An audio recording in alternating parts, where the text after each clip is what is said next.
everyone, it's Kayla and Camille. Thanks for joining us again on Twin Tuesdays.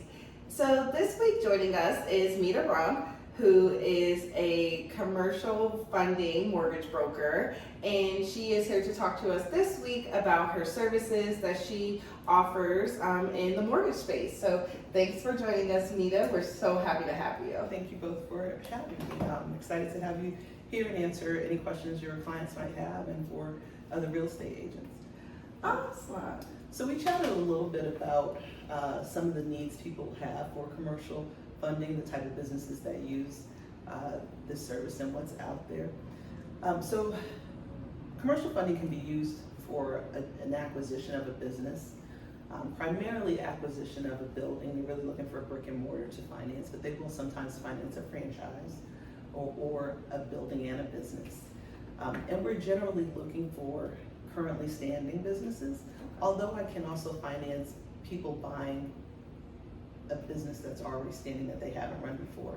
And in limited cases, I can finance a startup. It's very limited. Generally, they like to see some proof of being able to manage the business and proof of income. I can finance buildings with the buyer as an investor, so they don't have to run their own business from the building. They can rent it out. The more, let's say, flexible the guidelines, the higher the down payment, the higher the interest rate usually. But we do have programs that are available specifically for newer entrepreneurs that have a lower down payment of 0 to 15% and a lower interest rate. But those do require the most paperwork, they're the most rigorous underwriting, and they're a little bit slower. But on the opposite end of the spectrum, if I have someone who has, say, 30% down, I don't even need tax returns and we can close fairly quickly. So as with all loans, it really just depends on the borrower's profile. Good to know, because I definitely work with a lot of clients who are they may have been in business a year or two, hair salons, art spaces, just a lot of different backgrounds of retail spaces, and they just need a lot of guidance because people just don't know. Right. So Meta is definitely a good resource because she knows. She knows how to get through the paperwork, and that's kind of the hardest part is you have to have a good team in place when you are looking to start your commercial business journey. When you want to go into a brick and mortar, you need a realtor, but you also need a good mortgage broker who can talk to you about the interest rates and what it looks like investing in a commercial space versus occupying the commercial space. Yeah. I just literally learned something new. So it's just important to, one, always keep learning from individuals, but since you are, we met at a networking event, which I tell people the power of networking, right? It's crucial to your business. Tell us how you, at what space that you would want realtors to bring their clients to you when they're brand new, when they don't know, you said 2 years into their business or so, but. Yeah, so for the lowest down payment and the lowest interest rate, we would need 2 to 3 years of tax returns.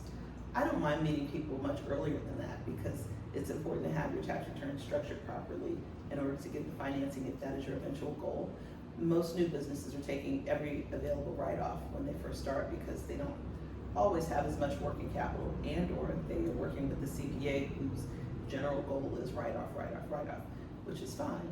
But you can't tell the government that you made $10 and then tell the bank you should get a loan for $1 million because you're not showing the income coming in. So if your eventual goal is to purchase your building or purchase any other type of commercial space like an apartment building or do ground up construction for a subdivision or buy a warehouse, make sure that your taxes are structured properly so that you can maximize your financing options. On the opposite end of the spectrum, if you have taken write-offs for a few years and the perfect deal pops up, doesn't mean you're out of the running, just means you'll probably have a higher down payment if you don't want to amend your taxes.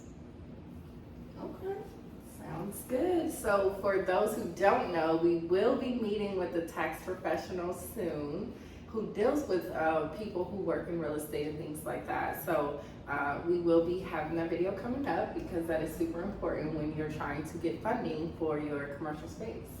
Absolutely. Okay, Meta, is there anything else that you wanted to add regarding your services? So I'm on Instagram at Mortgage Pro Meta, and my name is Meta like Facebook, or Meta like Facebook, M-E-T-A. I'm on Facebook. You can call me at 678-368-3674. I'm happy to answer any questions. If you're a real estate agent and you want to get into the commercial space, got a great team here that can help walk you through what you need to do. If you have some files that you need to send over to them, or if you just have questions about loans, feel free to reach out to me at my Instagram. Looking forward to talking to you guys. Awesome. Well, thank you so much for your time today. We greatly appreciate it. So, Thank you. last tip, definitely reach out to Meta. When I tell you she knows what she's talking about, she's more than willing to answer the phone and to help you. Like, definitely just talk to a professional. It never hurts to gain the knowledge early on, no matter where you are in your journey. Gain the knowledge so that you're moving in the right direction when the time is right for you. Education is key. All right. And our words of encouragement this week will be: only losers stop at failure. Never quit. Until next time, follow us, like us, and subscribe on our Instagram, Facebook, and YouTube. T.W.I.R.E, Twins, Money, and Real Estate. Thanks for joining us.